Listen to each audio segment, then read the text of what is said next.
Amen. Good morning, everybody. It is good to see you all. We're going to continue in our series entitled First Things First, Embracing God's Priorities for Our Lives. We are in a series. It's a 4-part series. Today is part 3.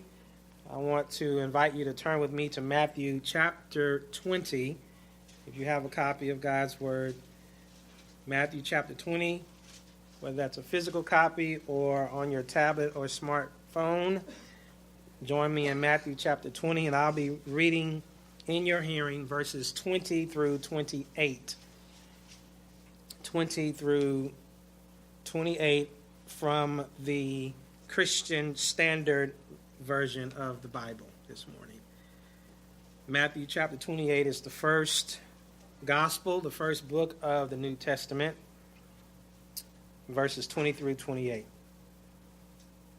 Then the mother of Zebedee's sons approached him with her sons. She knelt down to ask him for something. "What do you want?"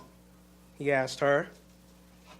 "Promise," she said to him, "that these 2 sons of mine may sit, one on your right and the other on your left, in your kingdom."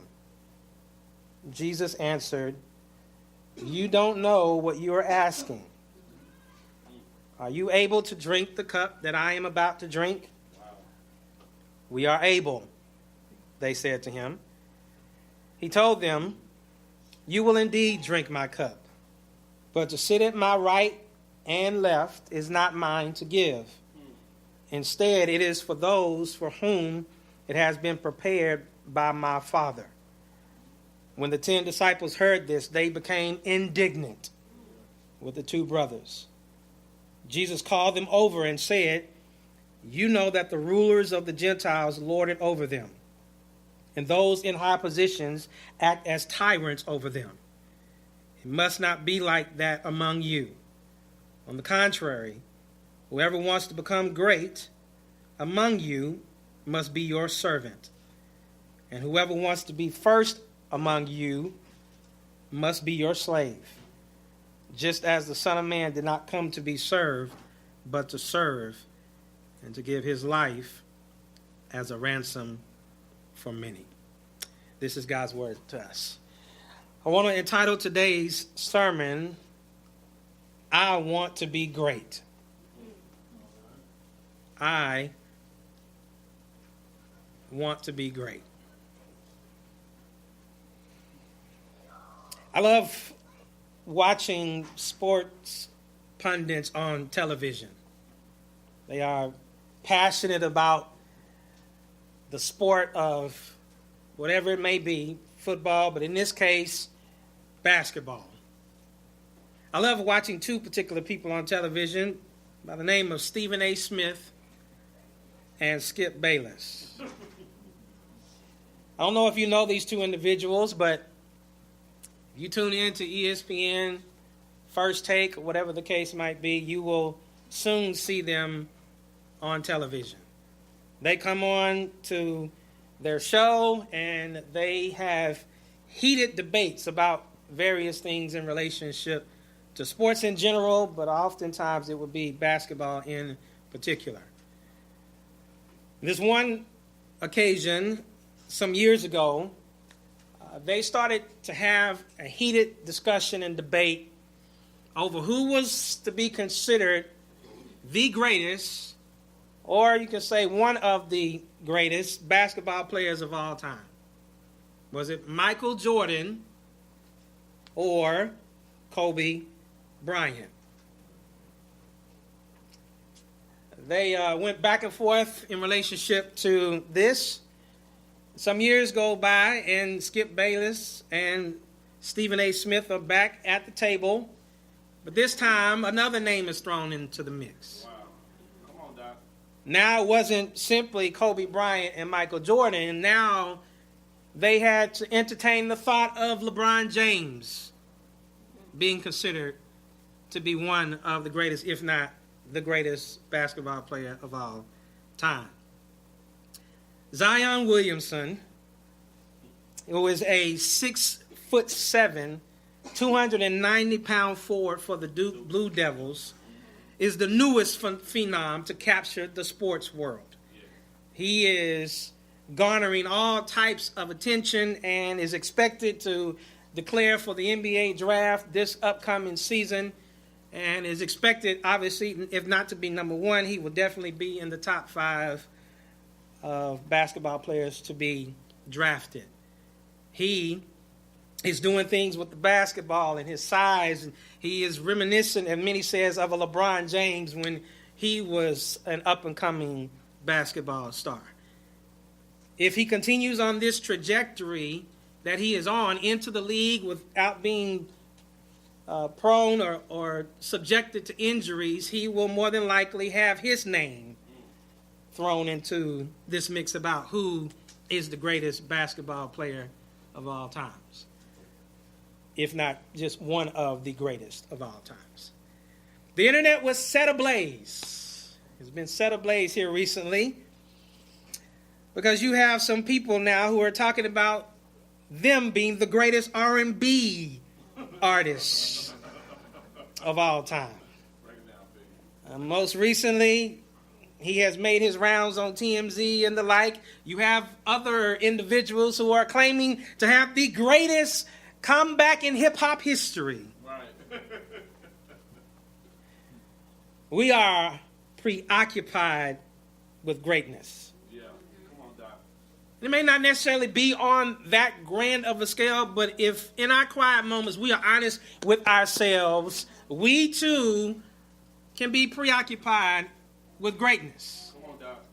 Wanting to have a great family, leave a great legacy, have a great bank account, have a great status in this world. We, if we're honest, are preoccupied with greatness. And so were the disciples. Wow. Right here, we stumble in Matthew chapter 20 upon another incident of them struggling with this issue of greatness. And this is not the first time that these disciples have wrangled about with this particular topic. And Jesus knew that he didn't need to just sit back and just kind of let them have their way and kind of give their commentary on what it meant to be great. He needed to weigh in on the matter, not just for their sake, but also for disciples of us today. We need to hear what Jesus has said and has to say about what it means to be great. Yes, sir. Yes, sir. This mother brings her sons, according to verse 20, the sons of Zebedee, these two guys who are named James and John. They approach Jesus, and she, as the spokesperson, knelt down before him and asked something of him. Jesus said, "What is it that you want?"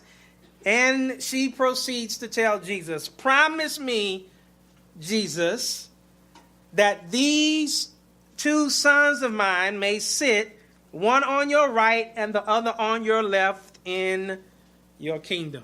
Wow. They were preoccupied with greatness. So Jesus, what he does in this encounter and in this text, he sets before us two contrasting ways of greatness. Wow. Wow. On one hand, there is the world's way of greatness. Yes, sir. Yes, sir. And on the other hand, there is Jesus's way of greatness. Yes, sir. Yes, sir. The way of greatness for the world and its rulers, hear this, is the way of a tyrant. Wow. The way of greatness for the world and its rulers is the way of a tyrant. Read and hear the words of Jesus with me again in Matthew chapter 20, verse 25. He says, Jesus called them over and said, "You know that the rulers of the Gentiles lord it over them, and those in high positions act as tyrants over them." In teaching his disciples a valuable lesson on greatness, Jesus first appeals to their knowledge of how some rulers of the Gentiles, those in high positions, went about obtaining positions and exercising their authority in their context and culture. Jesus, notice, didn't have to list by name leaders who led in this way because the disciples were very well aware of them.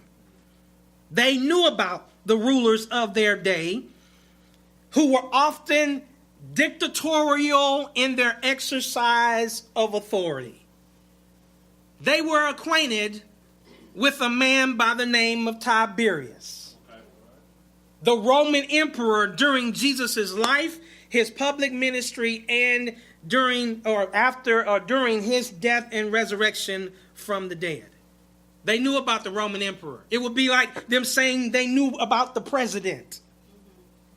But not only did they know about Tiberius, they were well aware of Pontius Pilate, the governor of Judea, who had a history, mind you, of making decisions and rulings that were insensitive at best and cruel at worst. I'll give you an example. One such insensitive decision that he made was to take money from the temple treasury to construct an aqueduct in the city of Jerusalem. Maybe that didn't resonate with you. But what he did was a deplorable act and a major overreach of power and authority by a governing official. It would be like the mayor of DeSoto ordering for someone to forcibly seize our church's debit card. And to then take that debit card and use it for a capital improvement project here in the city of DeSoto. You best believe. If the mayor sent somebody in, and she won't do this, is hypothetical, y'all, but the mayor sent somebody in here to take our debit card from one of our financial team members and to use our church money. Right. Come on, Doc. To put up a stoplight or to fix a road. You best believe we going down to City Hall. We're gonna make some noise because that is not what that money was designated for. Come on, Doc. And Pontius Pilate did that very such thing. Robbed the temple of its money to use it to build an aqueduct. Wow. And some scholars say that as a result of this and as a consequence of this, the Jewish people began to protest. And rightly so. They gathered themselves into the city, around the temple, possibly in front of the governor's palace, and they began to make their voices heard. And some scholars say that it was as a result of that protest that Pontius Pilate actually sent some of his soldiers disguised as civilians, sent them into the crowd to mingle with the mob, if you will, and to take clubs and bludgeon them to death. Wow, my God. This is what might possibly be referred to in Luke chapter 13, verse 1, where it makes mention of that Pilate mixed the blood of these Galileans among the sacrifice. It is possible that there was a festival going on at this time and that these soldiers disguised as civilians went in and murdered these people at the order of Pontius Pilate. So they knew about Pontius Pilate. They knew about Tiberius. But who could forget Herod Antipas? You may not readily recognize his name, but this was the ruler who had John the Baptist beheaded. You may not recall the story, so let me help you real quick.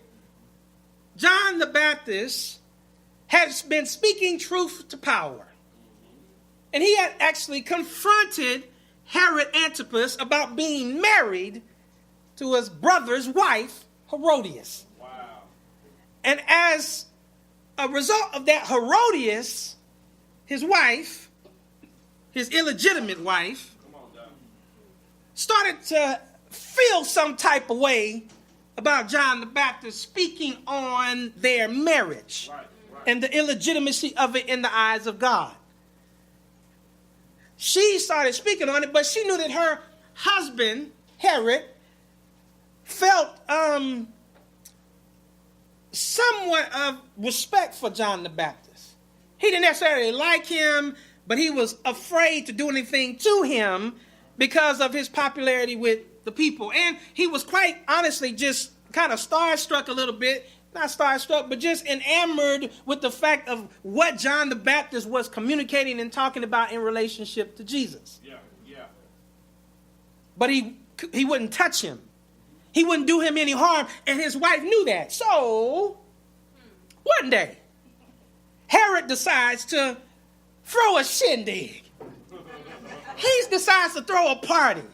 He decides to get lit. Right.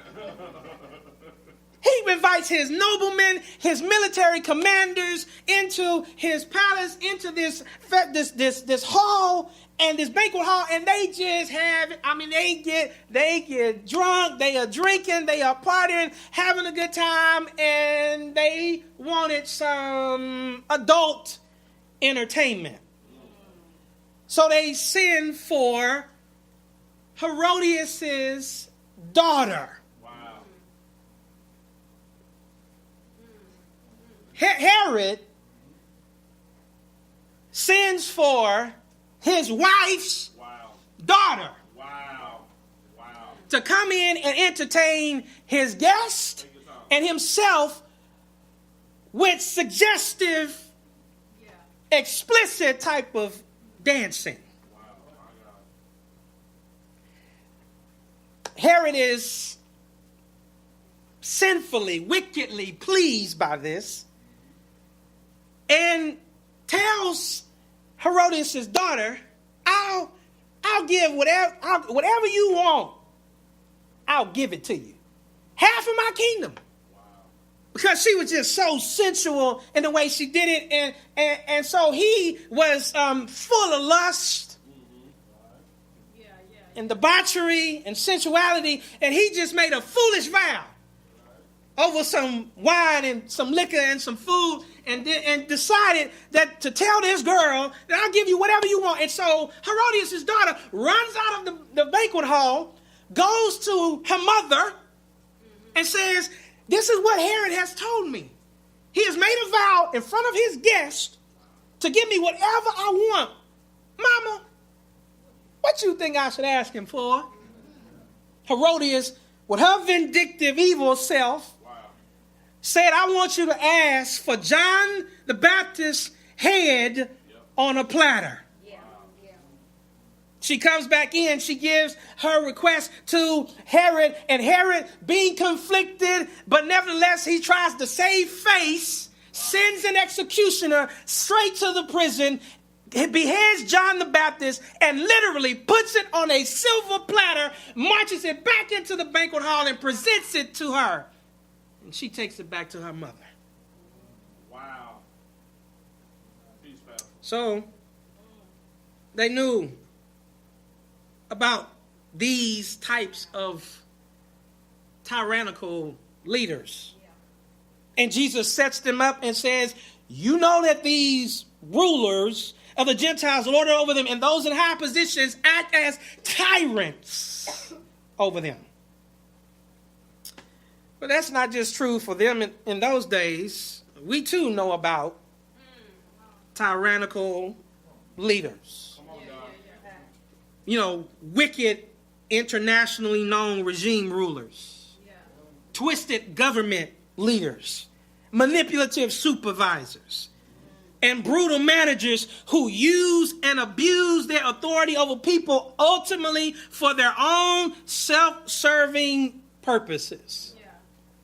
And unfortunately, to these types of rulers, Position, power, and prominence equals greatness. Wow. Don't miss it.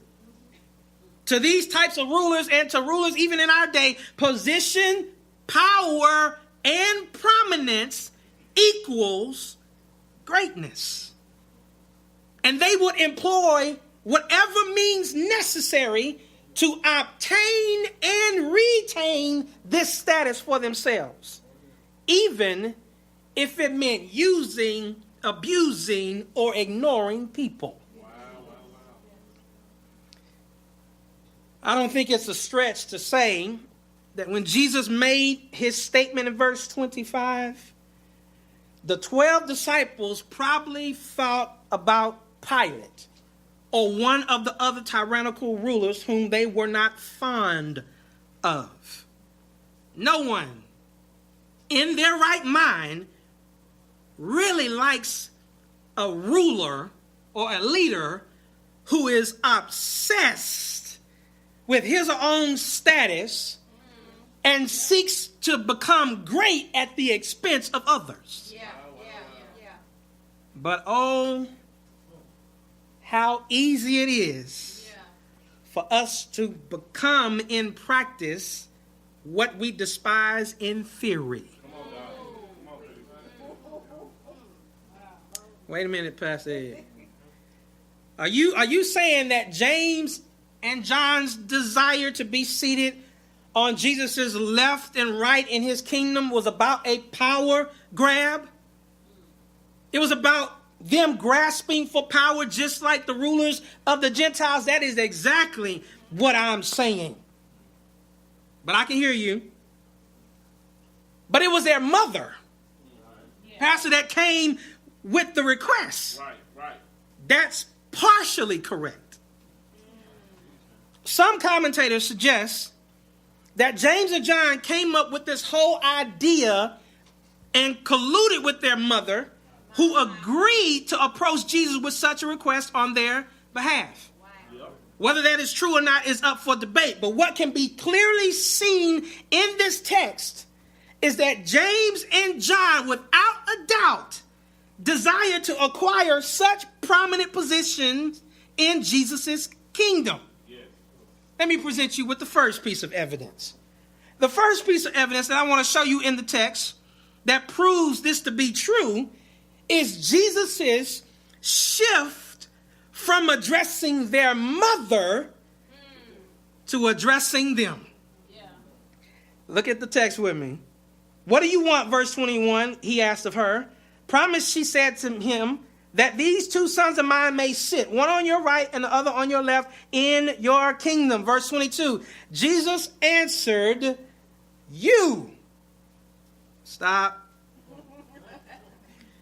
You can't necessarily tell in your English version, but in the Greek text, in verse 21, when Jesus says, what do you want? It's in the singular. He's talking to the mother. Yeah. What do you want? But in verse 21, Jesus uses the plural you. Wow. You, let me put it in Southern terminology. You are all. Yeah. Y'all don't know what you're asking. I hope y'all are getting this. That's the first piece of evidence. Here's the second piece of evidence why I know James and John really desired to have these positions of power and prominence. The second piece of evidence is that James and John don't express objection to their mother's petition of Jesus. Right. I mean, if they truly didn't long for what their mother had asked for, then they would have quickly rescinded her request. Come on, John. Come on, man. Right? If somebody is asking somebody for you to do something for you that you don't agree with, you're not just going to sit there and be silent. You're going to say, oh, wait a minute, I didn't ask that. I didn't ask for that. Right? Yeah. But they didn't object because they agreed. Come on, John. Wow. Good observation. What their mother verbalized was simply what they had already internalized. In other words, what their mother asked with her lips, they had actually desired in their hearts. Here's the third piece of evidence that I want to show you as to why I believe in the text, why James and John truly did desire these positions of prominence and authority. And it is this. James and John erroneously tried to declare their qualification for such positions by answering Jesus' question in verse 22 in the affirmative. Look at verse 22. Jesus says, you don't know what you're asking. Are you able to drink the cup that I am about to drink? And they interpreted that to mean, well, this must be the prerequisite to getting these seats. So we are able. If that's what we got to do to get this thing, we can drink it, Lord. Totally misunderstood what the cup meant and everything in relationship to that. But they, again, the third piece of evidence is they tried to qualify themselves before Jesus. According to verse 24, the other 10 disciples, after hearing this, became mad, fuming mad with James and John. Now, this is interesting here, too, because some say that they probably got upset with them because they beat them to the punch in asking Jesus for the top 2 positions in his kingdom.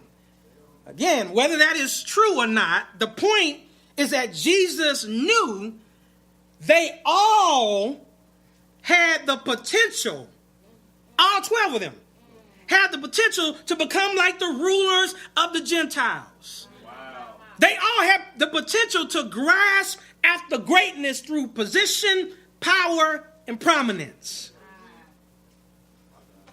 That is the reason why he addressed all 12 of them in verse 25 and following. Such grasping after greatness usually results in people and leaders adopting tyrannical-like thinking and behavior. Why is that so? It's because tyranny is driven by selfishness. Wow. It is selfishness on steroids. And Jesus didn't want that to characterize the 12 disciples. He didn't want them to be tyrannical-like leaders. And so he said to them in verse 26a, look there with me, it must not be like that among you. And the same can be applied to you and I today.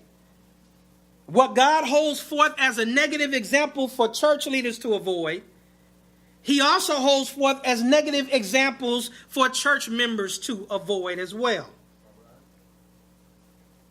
This whole series is about our life together as a church and about embracing God's priorities for our lives. And so this message is not just for us as individual Christians, but it's a message for us as a church, not only as church leaders, but as church members, that we ought not to be driven, hear the point, by selfishness. Because it can lead to dictatorial type of attitudes and actions. So how does that look in the life of a church? How does that look in the life of a church when we are becoming tyrannical-esque in our thoughts, in our thinking, and in our behavior? I'll show you what it looks like. When church becomes largely about meeting our personal preferences, we are being driven by selfishness and can act like tyrannical rulers because we're not getting our way. When church becomes largely about meeting our personal preferences, we can start getting wonky with how we engage the church. Wow. So I'll never forget that we went out to kind of reach out to our community during our launch year, our pre-launch year, and we went to a local apartment complex. This lady pulled up beside us in her car, and she was wondering what we were handing out, and we handed to her one of our pamphlets or one of our placards and gave that to her. Placards. It was a billfold, whatever it's called. Y'all know what I'm talking about. It was our communication piece. It was a little flyer that we had. And we handed it to her. Said, "Hey, man, we're a new church in the area. We're just out here trying to invite people to Christ and to our church." And we asked her, "Hey, are you a member of a church? Are you saved? Are you a believer?" She said, "Yes, I'm a believer." She said, "I just moved here from out of town, and just so happens that I'm looking for a church." And we said, "Well, awesome. We're a new church here. Well, here's where we're meeting at right now. We'd love for you to become a part of our church." And then she paused and she said, "Hold on, before you leave, I got a question I need to ask of you. Does your church have a choir? Because I can't be a part of any church that don't have a choir. Because I like to sing. And if I'm going to be a part of a church, then your church has to have a choir." We left that conversation saying, "Well, I guess she ain't coming to Harvest because we don't have no choir." But you get the point, is that based on her personal preference, she was willing to throw away our church and not even give us the time of the day because she held a personal preference as high in her own heart and mind. Yeah. Can I tell you how this works out in churches? This is another way how this works out in churches, where there are times we want to be a part of churches that pander to our own generational standings. And we don't want to be a part of a church that is intergenerational. Right. We want to be a part of a church that has something for the 50-year-olds. It has something for the millennials. It got something for the busters. It got something for the boomers. And everybody else. But here's the thing. Hear me well. I'm not knocking churches that do that.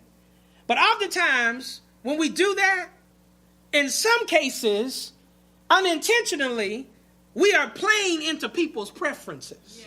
Yeah. Wow. Okay.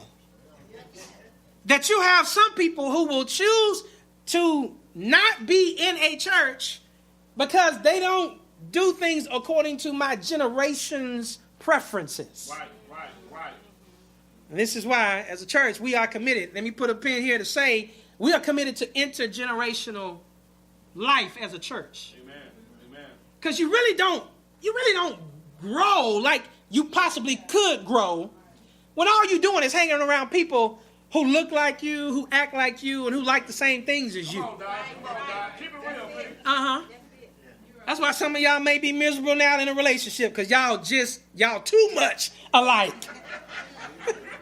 I'm not saying you can't grow with people who are just like you, but God tends to put us together with people who are not like us, because it presses us, it pushes us to grow in our patience, to grow in our love, to grow in our tolerance of one another. Which is one of the reasons why we like to just hang around people who think the same way we think, who do the same, who value the same things we value, who have the same hobbies that we have, because it's just, quite frankly, easier. Come on, Doc. But anything that is worth doing for God and being a part of with God is going to take work and effort with it. So here's another way.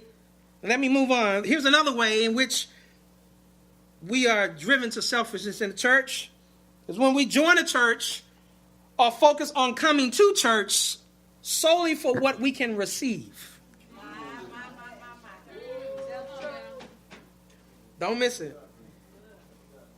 We become driven by selfishness and can become tyrannical in our thinking, in our attitudes, in our actions when we come to church or join a church solely based on what we can receive. I can't tell you how many times I've heard people say, I'm leaving because I'm not getting fed anymore. and you really press that. Now, some cases that may be true, but you begin to press down on some of that, and it's really not that they ain't getting fed no more. It's really something about their preferences or their life, something about their own personal desires that has stopped being met in that particular church. Right. Yes. Yeah. Here's another one. Here's how we are driven by selfishness: when we volunteer in a ministry primarily for personal fulfillment.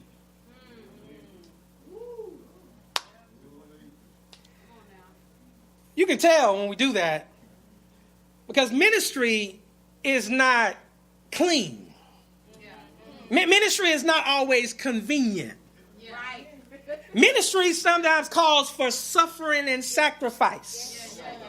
And when we do it primarily for personal fulfillment, watch this, the moment it becomes inconvenient, because I didn't join this ministry to feel unfulfilled or to feel inconvenienced. Come on, man. Here's the last one. We become driven in our selfishness as a church when we seek a position in the church because of the attention and acclaim we can garner for ourselves. I want that position because people are going to be applauding my ministry performance. And I can gain more attention by getting that particular position in the church. This is the way of greatness for the world. God says that the world's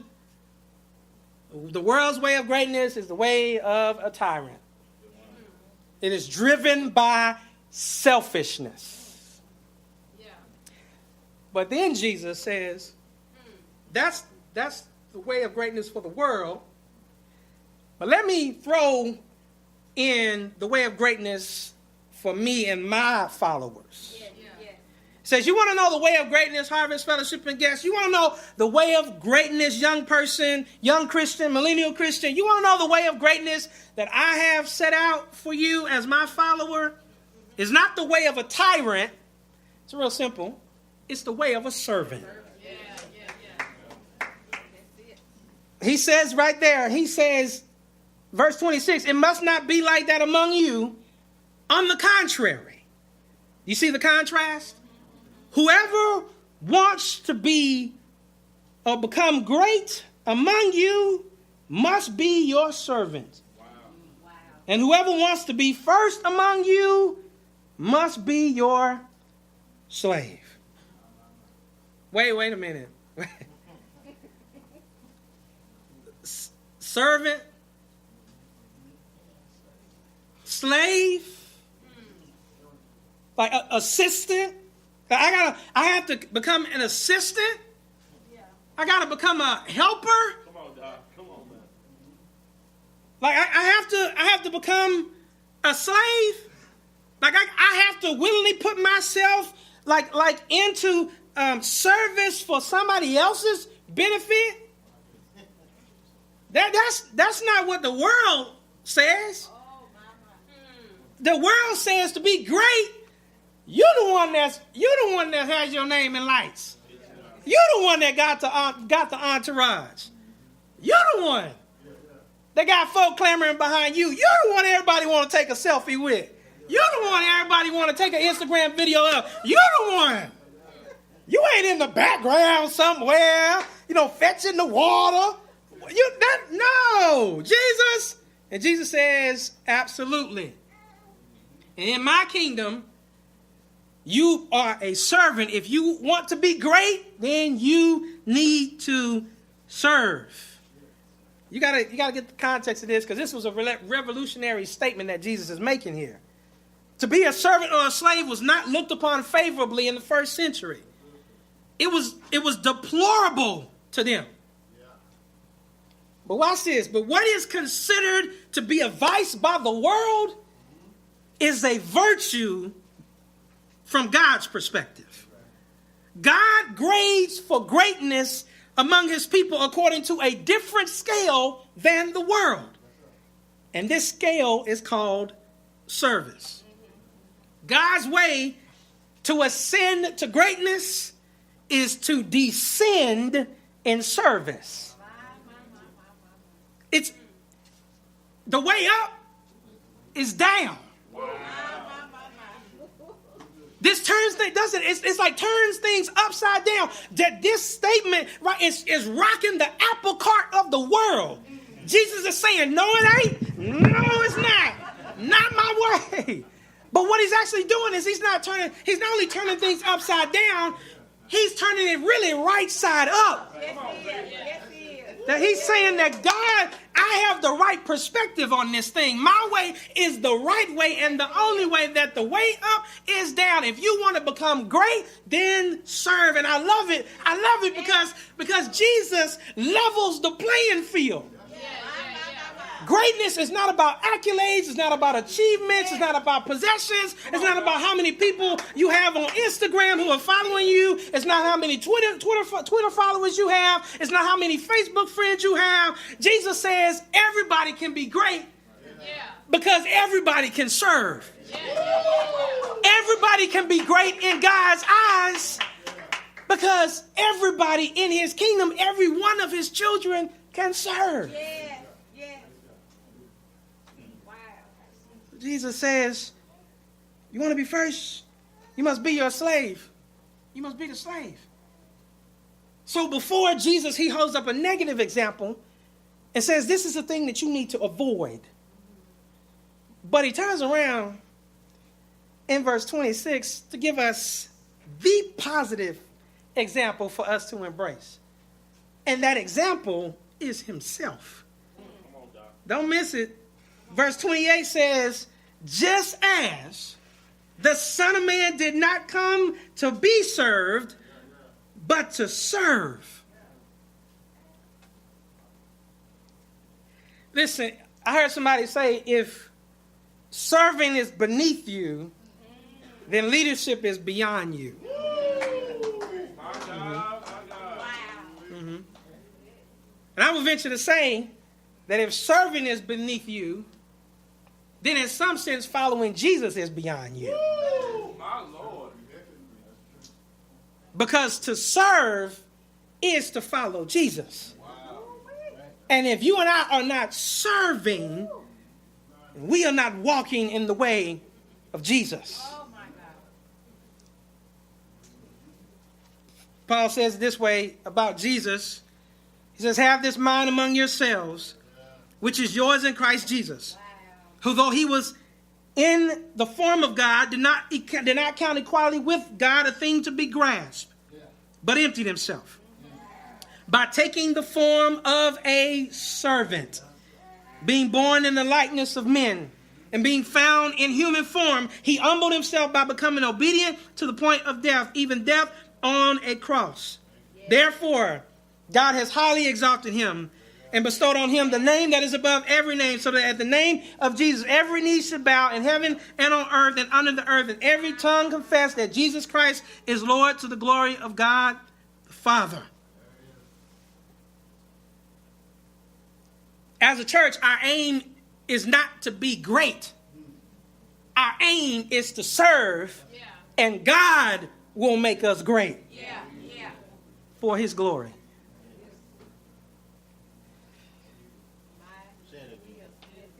Just as, I can't remember it all. Just as the Son of Man did not come to be served, but he came to serve, watch this, and to give his life as a ransom for many. And Jesus came to pay the penalty of our sin on our behalf. And that was the ultimate act of service. Jesus says, listen, you're going to be able to drink the cup, but you're not going to be able to drink all of the cup, because a part of that cup is a unique place for me in terms of my role as Savior. Yes, yes. But as a believer, you will experience suffering for my sake. You will have to sacrifice for my sake. You will be persecuted for my sake. But if you humble yourself, God will exalt you in due time for his glory. Do y'all realize, and I know you do, that everything Jesus did was for our benefit. Yes. Yes. Jesus was born into this world as a full human, yet fully God, for your benefit. Come on, Doc. Come on. He left glory. No, He left the perfect, loving environment with no sin Come on, Doc. Come on. to come to a sin-sick, sin-filled world for you. He walked this earth for 33 years Come on, Doc. for your benefit. Come on, Doc. Come on. He taught in the synagogue and gave us God's revelation for your benefit and mine. He healed people Come on, man. for your benefit. And he heals you even today for your benefit. He provided, back then, he provided provisions and resources to people, and he does to you today for your benefit. Come on, Doc. Come on, man. He was bruised for your benefit. Come on, Doc. He was crowned with thorns for your benefit. He was whipped in his back, and his flesh was torn from his back to the bone for your benefit. He was ridiculed for your benefit, lied on for your benefit, denied for your benefit, betrayed for your benefit, hung on the cross for 6 hours for your benefit, rose from the dead for your benefit. And how dare we, as recipients of such benefits, not turn around and want to be a blessing to somebody else? Because when you truly have received the Lord, you received all of his benefits, and you receive all of his service unto you, and you can't help but to want to show love to Jesus by serving other people. So you want to be great? God says, then serve one another. Watch this. And the same applies to us as a local church. If we're going to be a great church in God's eyes, we must serve one another. What makes a great church? A part of what makes a great church is not how many people follow our Instagram. Come on, Doc. What makes a great church is not how many people follow our social media. What makes a great church is not our, persona and perception that the world has of us. What makes a great church in God's eyes, part of it, is that we serve one another. So a great church has members who set aside personal preferences for other people. A great church has members who look to give more than they look to receive. A great church has members who volunteer in ministry for the common good of the church, not necessarily their personal fulfillment. A great church has members who look to be a blessing to one another more than they look to be blessed by others. So you want to be great? Jesus says, good. Then serve. Take off your title. Put on a towel, like I did, and learn how to wash one another's feet. You want Harvest to become a great church in God's eyes? Then I want to encourage you, stop sitting on the sideline. God has given you gifts. He has given you abilities that you need to use in service to your church. And we're not going to stop encouraging you until you do. Because after all, we want you to be great right along with us in God's eyes. We want you to hear God say to you, as he will say to the rest of us, well done, my good and faithful servant. Well done.